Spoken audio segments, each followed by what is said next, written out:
Oke teman-teman, itu adalah video yang beredar ya. Itu sudah beredar di berbagai media sosial. Saya mengambilnya, kemudian saya mencoba meneliti ya.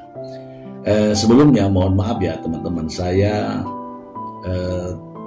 tidak ya, sekali lagi tidak membela siapa-siapa. Saya akan mengulas semuanya secara gamblang ya, gamblang. Tidak perlu bertanya siapa saya, tetapi yang jelas saya paham betul ini dan saya membidangi masalah-masalah seperti ini. Oke. Teman-teman, dari pernyataan Nikita Mirzani ini saya mengambil 9 poin pernyataan. Yang pertama, nih yang pertama ya. Saya sudah catat. Yang pertama nih. Saya mau ngomong. Semua orang boleh ngomong. Hasto saja boleh ngomong sama wartawan. Kalian ada apa? Kalau nggak ada apa-apa nggak usah takut, santai. Dah bahasanya seperti itu. Nah, ada pertanyaan saya ini, yang dimaksud kalian itu siapa? Ini mungkin kesal ya, karena mungkin ada jaksa pengawal itu melarang, mungkin mohon maaf ya, mungkin. Sehingga dia mengatakan saya mau ngomong secara emosi. Sampai uratnya kelihatan ya. Oke, itu yang pertama. Yang kedua, kemarin saya diam loh 3 bulan. Apa yang mau ditanyakan? Satu-satu gitu kan. Yang kedua, kalau dibilang kemarin saya diam 3 bulan, ya wajar, karena masih dalam proses hukum. Wajar. Gak perlu diomong-omongin, semua orang tahu. Karena masih di dalam tahanan. Jadi gak ada yang ditempati ngomong. Oke. Mungkin gak boleh bawa HP kali juga ya. Yang ketiga ini yang inti nih ya.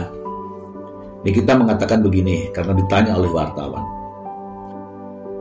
Bagaimana terkait dengan dakwaan yang sudah dibacakan oleh jaksa penuntut umum? Ini katanya kita. Terkait pembacaan dakwaan, jaksa yang dipotong-potong, rekaman yang sudah beredar isinya tidak seperti itu. Isinya Reza yang mengejar sahabat saya Mail. Tidak pernah Mail yang aktif, selalu menghubungi Reza. Nih, padahal belum ada pembuktian rekaman, belum ada. Jadi kemarin itu hanya narasi, belum rekaman yang dipotong-potong. Kalau sudah menyajikan rekaman itu mungkin dengar suaranya ya, itu baru mengatakan bahwa rekaman itu dipotong-potong. Tetapi kalau kata-kata yang dijanjikan jaksa itu hanya sebagai alasan untuk membuat dakwaan. Oke ya teman-teman ya. Jadi terkait dengan kasus Nikita Mirzani yang sidangnya kemarin baru dilakukan, itu belum masuk pada pembuktian. Jadi Nikita Mirzani di sini sudah mengatakan bahwa tidak seperti itu. Isinya Reza yang mengejar-ngejar sahabat saya Mail. Tidak pernah Mail yang aktif, selalu menghubungi Reza. Begitu kan? Nanti ada jejak digitalnya, tapi nanti, bukan sekarang, bukan juga kemarin. Intinya tunggu, karena pembuktiannya belum mulai. Oke ya, ini 3. 4. Kalau yang kalian dengar dari dakwaan jasa tadi, saya ternganga-nganga karena tujuannya si Reza adalah Dr. Safira alias Doktif.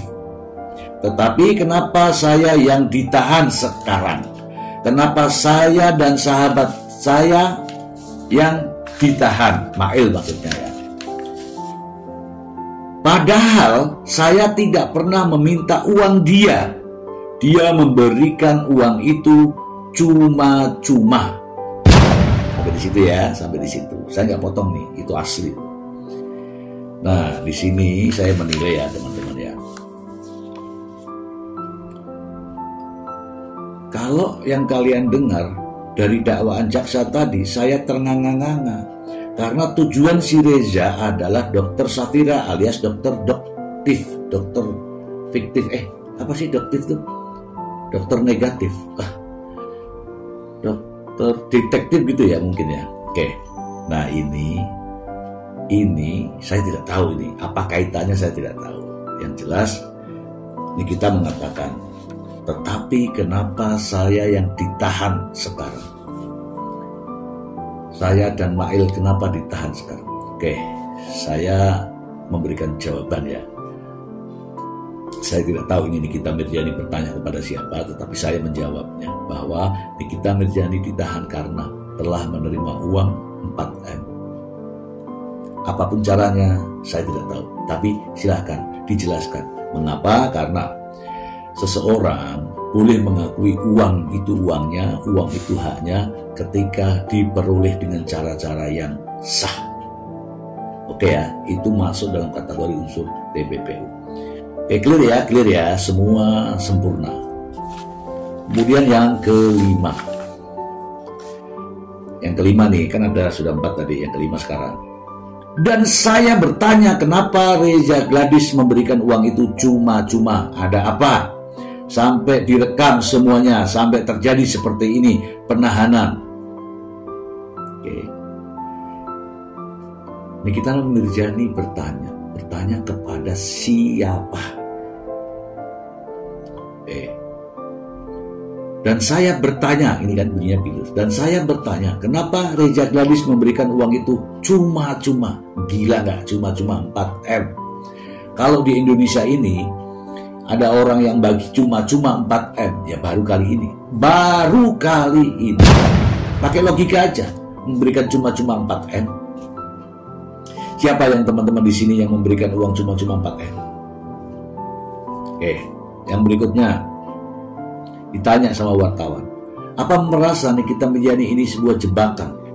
Nomor 6 ini, ya gimana nggak dijebak, semuanya direkam, direncanakan. Kalian pikir ini proses begitu cepat? Ya kan? Kalian pikir ini proses begitu cepat? Saya punya BAP Reza, saya punya BAP suaminya, begitu kan? Ya kalau urutannya ya laporan, kemudian penyelidikan, penyidikan, kemudian penahanan dan seterusnya. Saya rasa masih standar ya, masih standar. Tapi Nikita Mirjani mengatakan begitu cepat. Oke, yang ketujuh, BAP saya sudah baca. BAP si Reza saya sudah baca. Reza itu memperbaiki BAP-nya sebanyak 3-4 kali. Seperti yang kalian tahu, Reza ini kan plonga-plongo. Plonga-plongo. Oke, plonga-plongo. BAP-nya pertama itu dirinya, dia yang plonga-plongo. Artinya sudah menganggap ya bahwa untuk Dr. Reza ini plonga-plongo. Plonga-plongo itu maksudnya enggak cetas-cetas gitu, enggak cetar gitu ya. Tapi jangan lupa Dr. Reza ini kan berpendidikan, artinya seorang dokter, artinya punya juga akal sehat ya. Yang ke-8, BAP kedua dan BAP ketiga itu sudah terstruktur dengan baik. Saya sengaja untuk diam selama ini karena mau mendapatkan hasil BAP-nya Reza dan suaminya. Ternyata betul dugaan saya. Ya kalau masalah BAP itu di kepolisian ya. Kepolisian itu kalau ada kesalahan pasti dirubah dan diganti dari pernyataannya langsung, orangnya langsung. Hari ini mungkin belum siap, akhirnya memberikan pernyataan. Kemudian besok ternyata ada perubahan lagi. Namun ingat, setelah persidangan tidak tergantung dari BAP, tetapi dari kesaksian langsung orang yang bersangkutan. Oke?